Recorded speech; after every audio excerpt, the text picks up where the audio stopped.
أعوذ بالله من الشيطان الرجيم بسم الله الرحمن الرحيم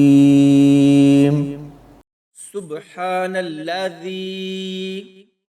أسرى بعبده ليلا من المسجد الحرام إلى المسجد الأقصى الذي باركنا حوله لنريه من آياتنا إنه هو السميع البصير وآتينا موسى الكتاب وجعلناه هدى لبني إسرائيل ألا تتخذوا من دوني وكيلا ذرية من حملنا مع نوح إنه كان عبدا شكورا وقضينا إلى بني إسرائيل في الكتاب لتفسدن في الأرض مرتين ولتعلن علوا كبيرا فإذا جاء وعد أولاهما بعثنا عليكم عبادا لنا أولي بأس شديد فجاسوا خلال الديار وكان وعدا مفعولا ثم رددنا لكم الكرة عليهم وأمددناكم بأموال وبنين وجعلناكم أكثر نفيرا إن أحسنتم لأنفسكم وإن أسأتم فلها فإذا جاء وعد الآخرة ليسوءوا وجوهكم وليدخلوا المسجد كما دخلوه أول مرة وليتبروا ما علوا تتبيرا عسى ربكم أن يرحمكم وإن عدتم عدنا وجعلنا جهنم للكافرين حصيرا إن هذا القرآن يهدي للتي هي أقوم ويبشر المؤمنين الذين يعملون الصالحات أن لهم أجرا كبيرا وأن الذين لا يؤمنون بالآخرة أعتدنا لهم عذابا أليما ويدعو الإنسان بالشر دعاءه بالخير وكان الإنسان عجولا وجعلنا الليل والنهار آيتين فمحونا آية الليل وجعلنا آية النهار مبصرة لتبتغوا فضلا من ربكم ولتعلموا عدد السنين والحساب وكل شيء فصلناه تفصيلا وكل إنسان ألزمناه طائره في عنقه ونخرج له يوم القيامة كتابا يلقاه منشورا اقرأ كتابك كفى بنفسك اليوم عليك حسيبا من اهتدى فإنما يهتدي لنفسه ومن ضل فإنما يضل عليها ولا تزر وازرة وزر أخرى وما كنا معذبين حتى نبعث رسولا وإذا أردنا أن نهلك قرية أمرنا متر فيها ففسقوا فيها فحق عليها القول فدمرناها تدميرا وكم أهلكنا من القرون من بعد نوح وكفى بربك بذنوب عباده خبيرا بصيرا ما كان يريد العاجلة عجلنا له فيها ما نشاء لمن نريد ثم جعلنا له جهنم يصلاها مذموما مدحورا ومن أراد الآخرة وسعى لها سعيها وهو مؤمن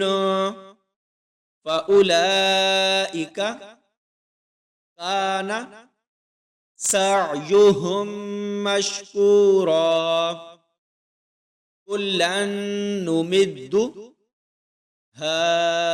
هؤلاء وهؤلاء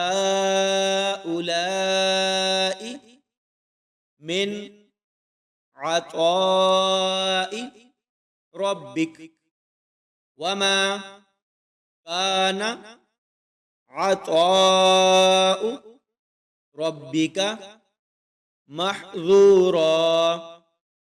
انظر كيف فضلنا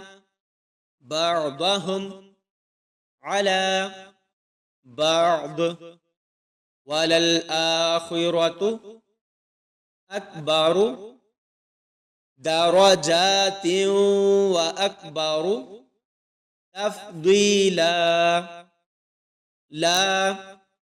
تجعل مع الله إلها آخر فتقعد مذموما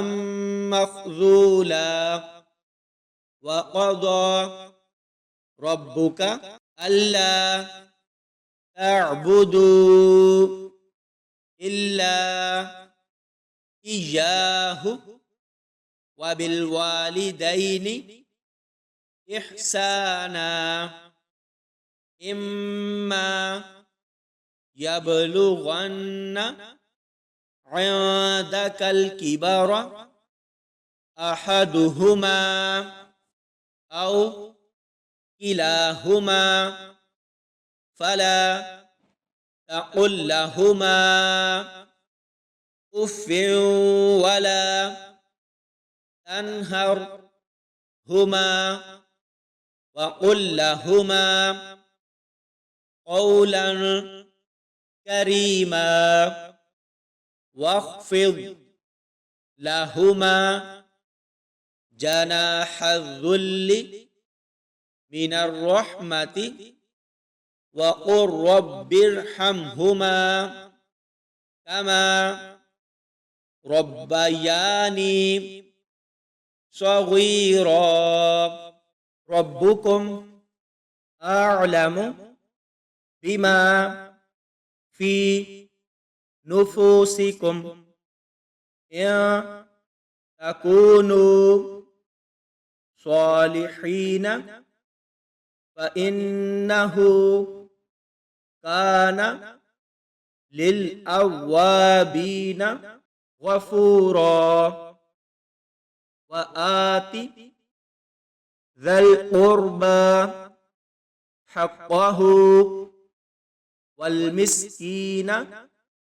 وابن السبيل ولا تبذر تبذيرا إن المبذرين كانوا إخوان الشياطين وكان الشيطان لربه كفورا وإما تعرضن عنهم ابتغاء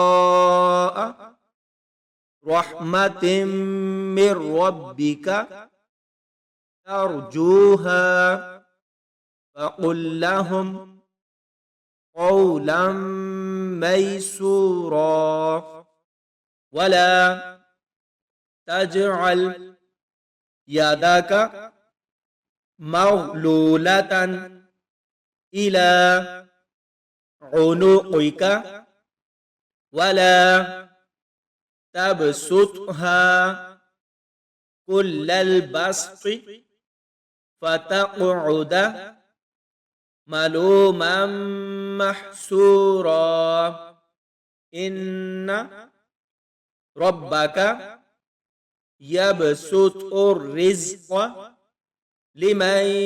يشاء ويقدر إنه كان بعباده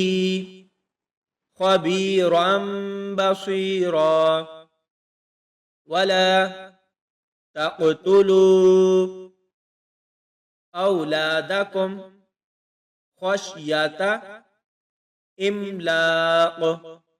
نحن نرزقهم وإياكم إن قتلهم كان خطأ كبيرا ولا تقربوا الزنا إنه كان فاحشة وساء سبيلا ولا تقتلوا النفس التي حرم الله إلا بالحق وما قتل مظلوما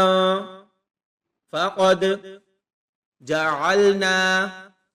لوليه سلطانا فلا يسرف في القتل إنه كان منصورا ولا تقربوا مال اليتيم إلا بالتي هي أحسن حتى يبلغ أشده وأوفوا بالعهد إن العهد كان مسؤولا وأوفوا الكيل إذا كلتم وزنوا بالقسطاس المستقيم ذلك خير وأحسن تأويلا ولا تقف ما ليس لك به علم إن السمع والبصر والفؤاد كل أولئك كان عنه مسؤولا ولا تمشي في الأرض مرحا إنك لن تخرق الأرض ولن تبلغ الجبال طولا كل ذلك كان سيئه عند ربك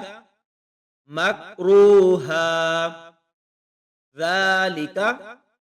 مما أوحى إليك ربك من الحكمة ولا تجعل مع الله إلها آخر فتلقى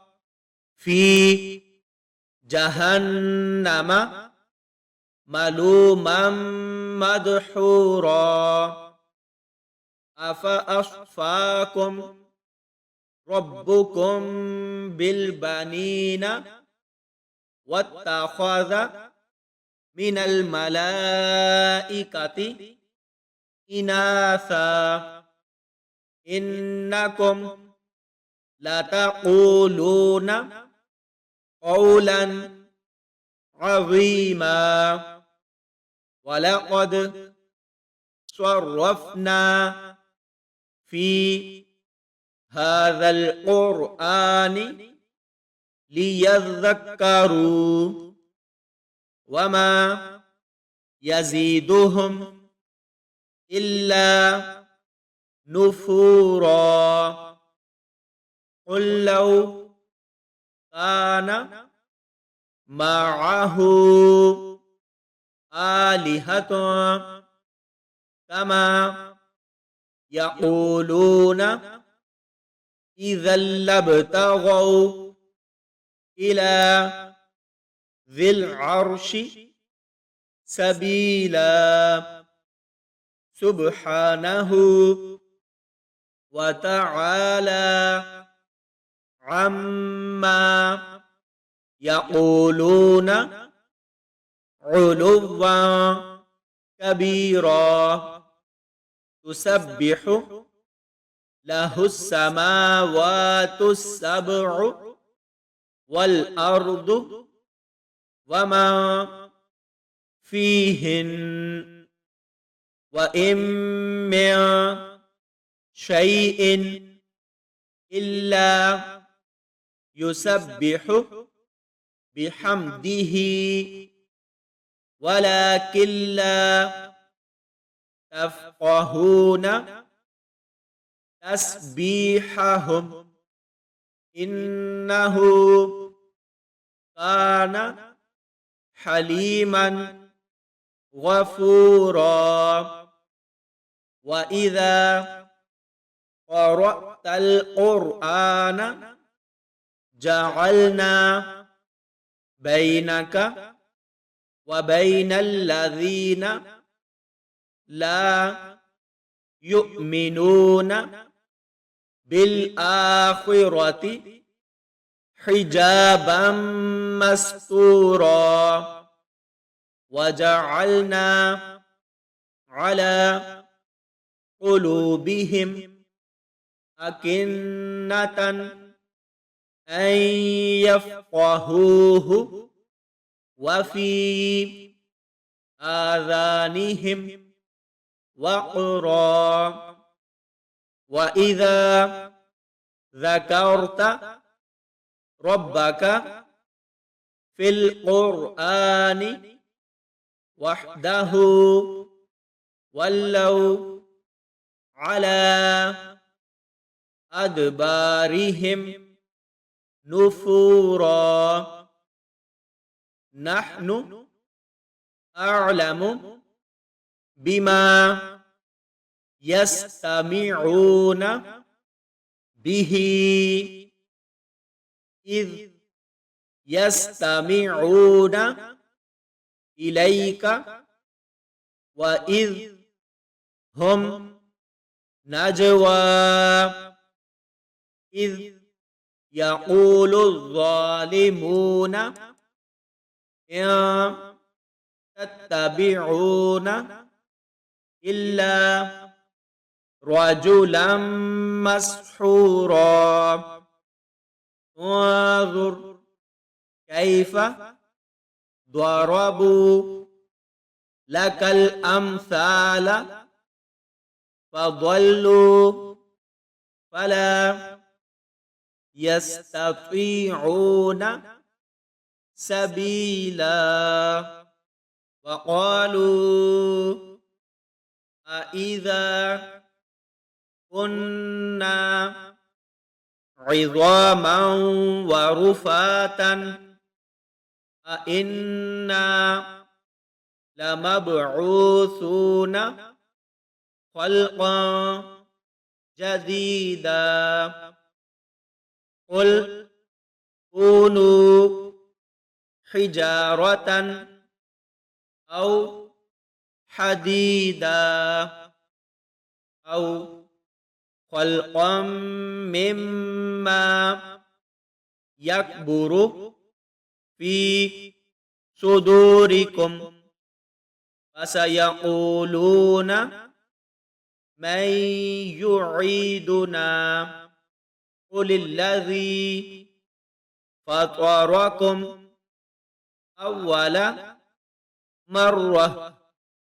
فسينغضون إليك رؤوسهم ويقولون متى هو قل عسى أن يكون قريبا يوم يدعوكم فتستجيبون بحمده وتظنون إن لبثتم إلا قليلا وقل لعبادي يقول التي هي أحسن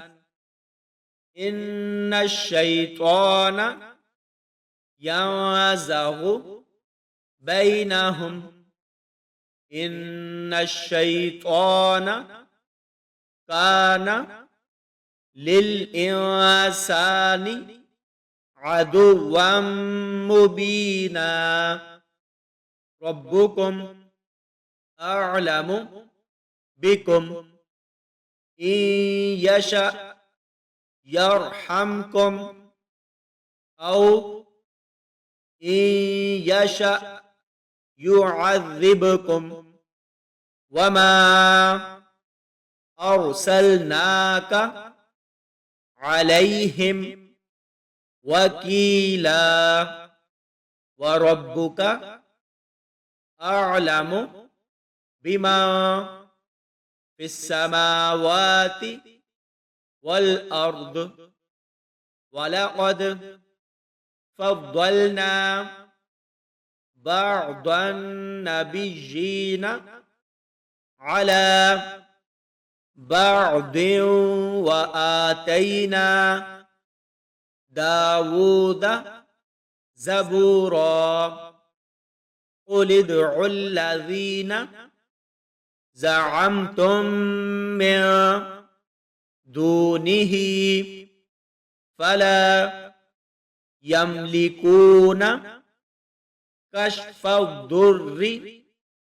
عنكم ولا تحويلا أولئك الذين يدعون يبتغون إلى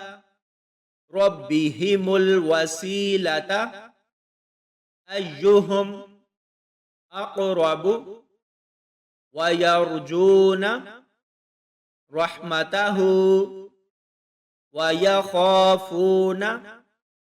عذابه إن عذاب ربك كان محذورا وإن من قرية إلا نحن مهلكوها قبل يوم القيامة أو معذبوها عذابا شديدا كان ذلك في الكتاب مسطورا وما منعنا أن نرسل بالآيات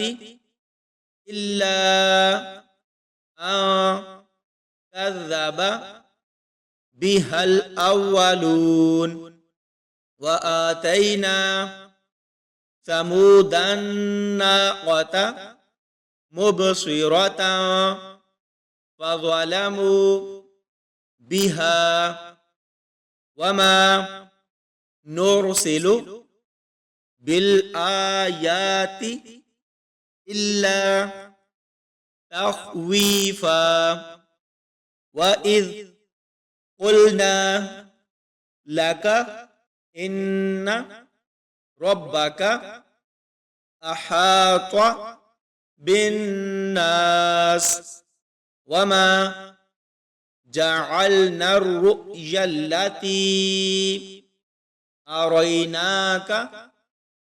إلا فتنة للناس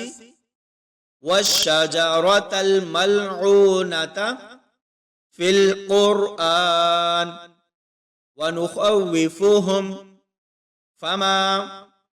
يزيدهم إلا طغيانا كبيرا. وإذ قلنا للملائكة اسجدوا لآدم فسجدوا إلا إبليس قال أأسجد لمن خلقت طينا قال أرأيتك هذا الذي كرمت علي لئن أخرتني إلى يوم القيامة لأحتنكن ذريته إلا قليلا. قال اذهب فمن تبعك منهم فإن جهنم جزاؤكم جزاء موفورا.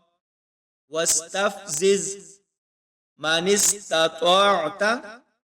منهم بصوتك وأجلب عليهم بخيلك ورجلك وشاركهم في الأموال والأولاد وعدهم وما يعدهم الشيطان إلا غرورا. إن عبادي ليس لك عليهم سلطان وكفى بربك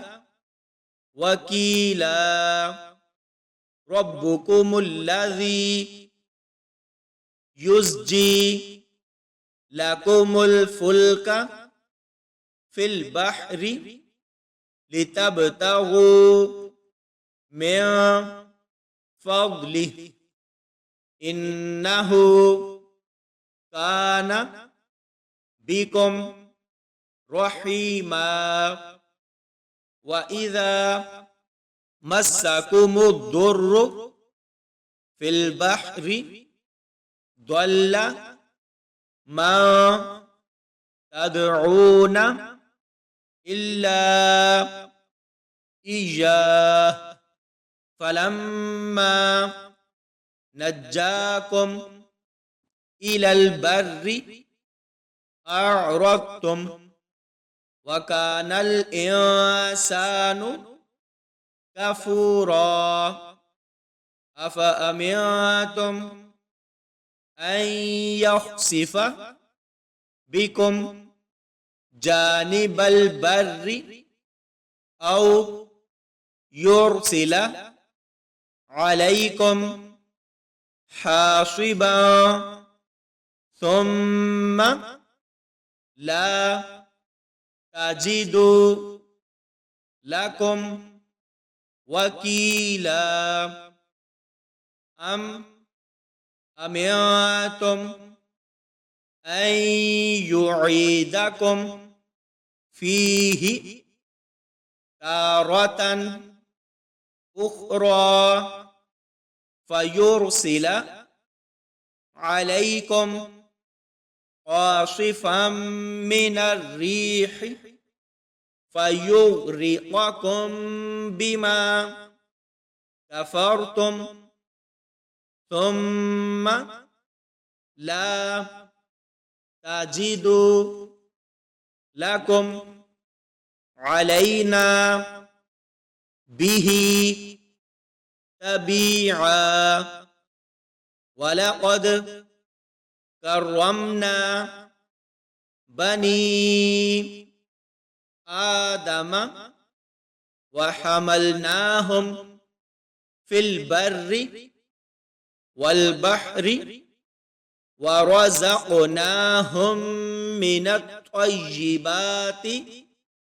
وفضلناهم على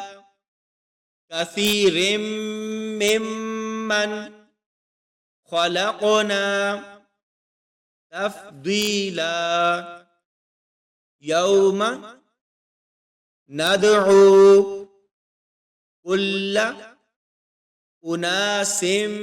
بإمامهم فمن أوتي كتابه بيمينه فأولئك يقرؤون كتابهم ولا يظلمون فتيلا وما كان في هذه أعمى فهو في الآخرة أعمى وأضل سبيلا وإن كادوا ليفتنونك عن الذي أوحينا إليك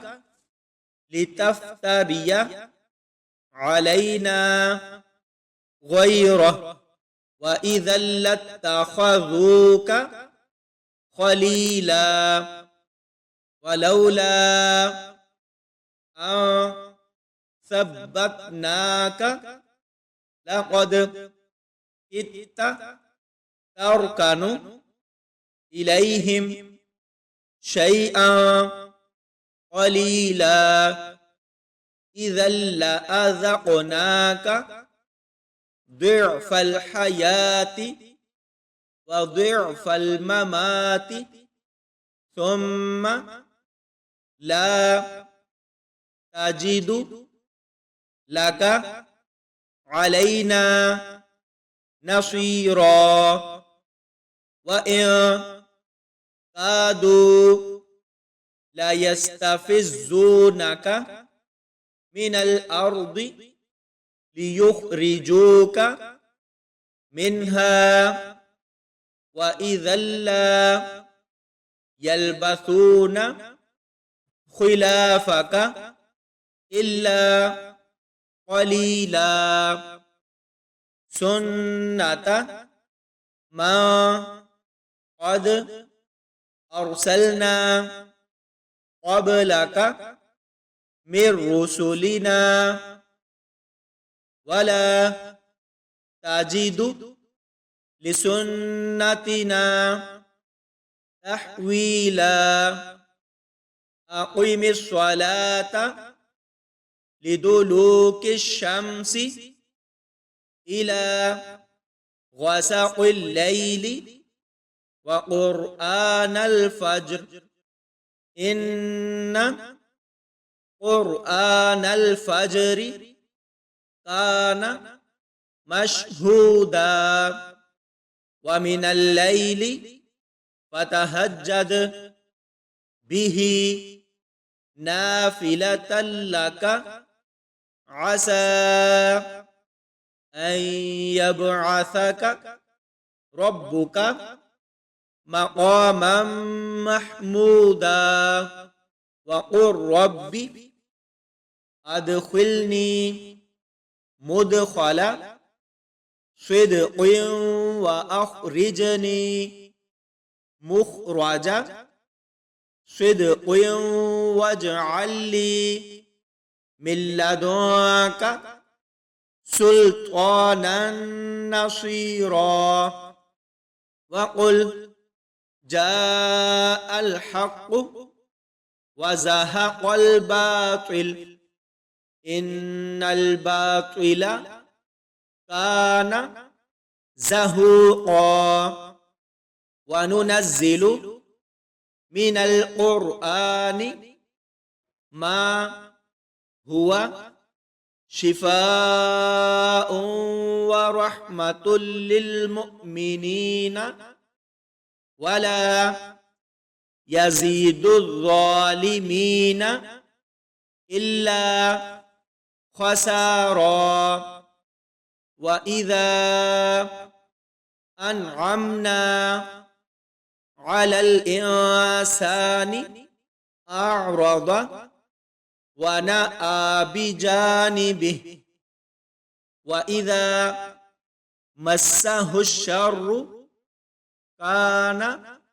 يئوسا قل كل يعمل على شاكلته فربكم أعلم بمن هو أهدى سبيلا ويسألونك عن الروح قل الروح من أمر ربي وما أوتيتم من العلم إلا قليلا ولئن شئنا لنذهبن بالذي أوحينا إليك ثم لا تجد لك به علينا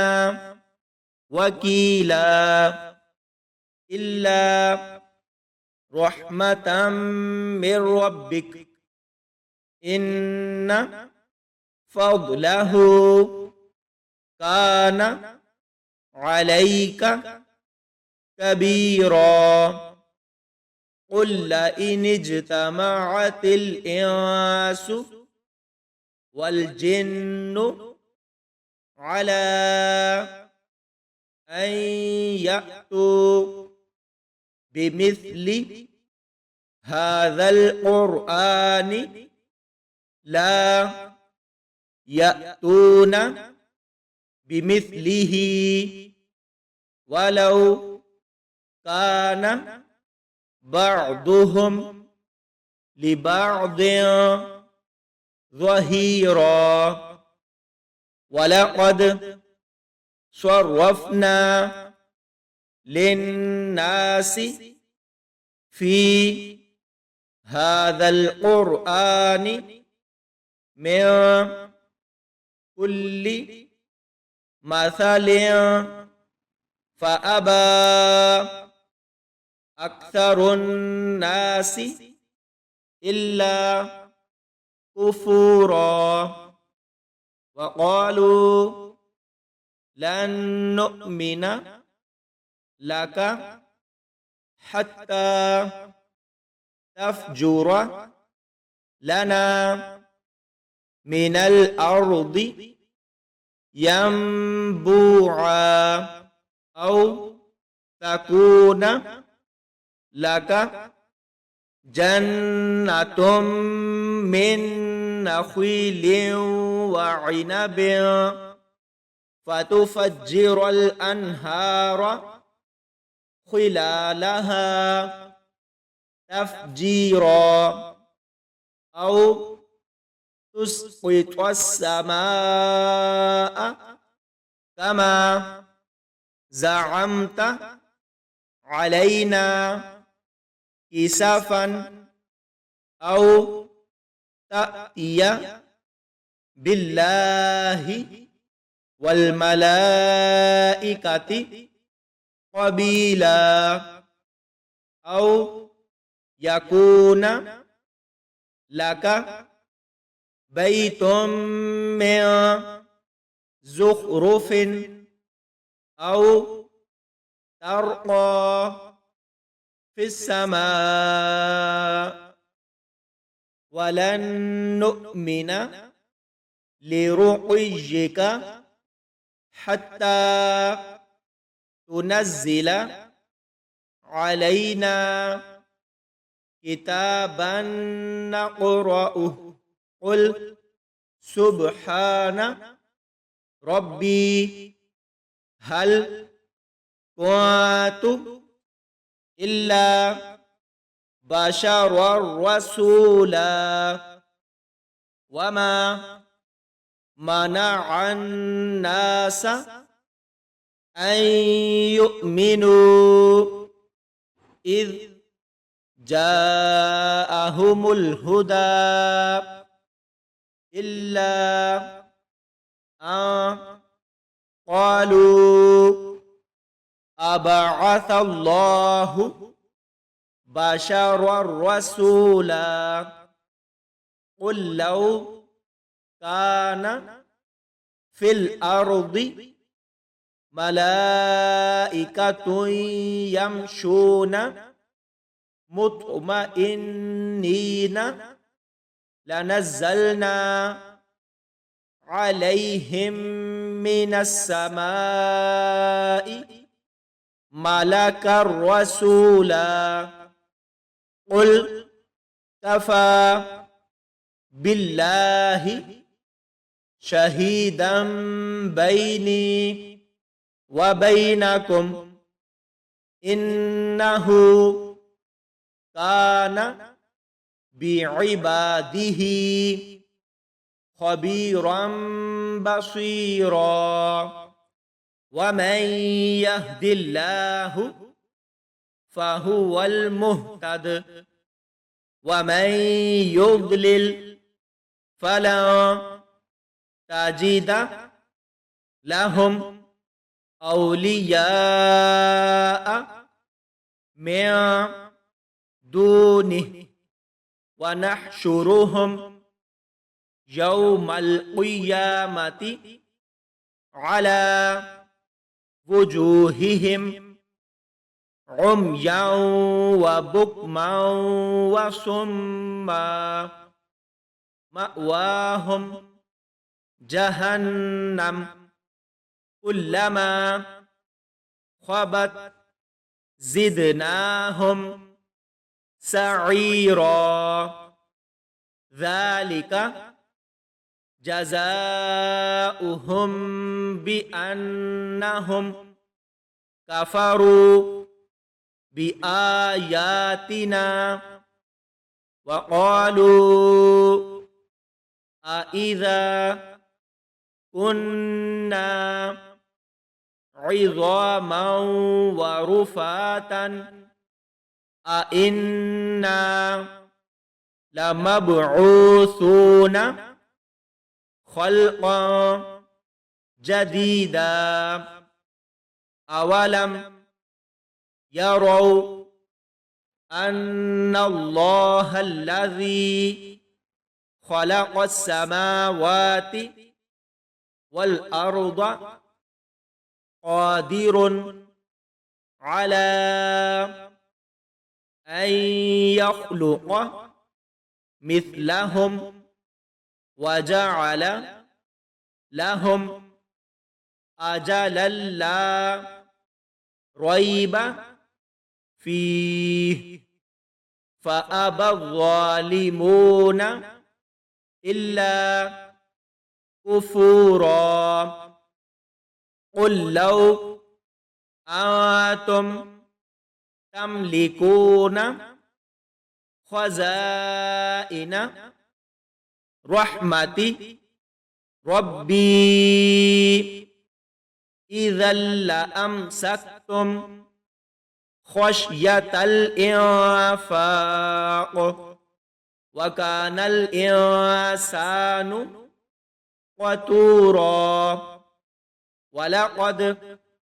آتينا موسى 9 آيات بينات فاسأل بني إسرائيل إذ جاءهم فقال له فرعون إني لأظنك يا موسى مسحورا قال لقد علمت ما أنزل هؤلاء إلا رب السماوات والأرض بصائر وإني لأظنك يا فرعون مثبورا فأراد أن يستفزهم من الأرض فأغرقناه ومن معه جميعا وقلنا من بعده لبني إسرائيل اسكنوا الأرض فإذا جاء وعد الآخرة جئنا بكم لفيفا وبالحق أنزلناه وبالحق نزل وما أرسلناك إلا مبشرا ونذيرا وقرآنا فرقناه لتقرأه على الناس على مكث ونزلناه تنزيلا قل آمنوا به أو لا تؤمنوا إن الذين أوتوا العلم من قبله إذا يتلى عليهم يخرون للأذقان سجدا ويقولون سبحان ربنا إن كان وعد ربنا لمفعولا ويخرون للأذقان يبكون ويزيدهم خشوعا. الله أكبر الله أكبر. قل ادعوا الله أو ادعوا الرحمن أيما تدعوا فله الأسماء الحسنى ولا تجهر بصلاتك ولا تخافت بها وابتغ بين ذلك سبيلا وقل الحمد لله الذي لم يتخذ ولدا ولم يكن له شريك في الملك ولم يكن له ولي من الذل وكبره تكبيرا. صدق الله العظيم.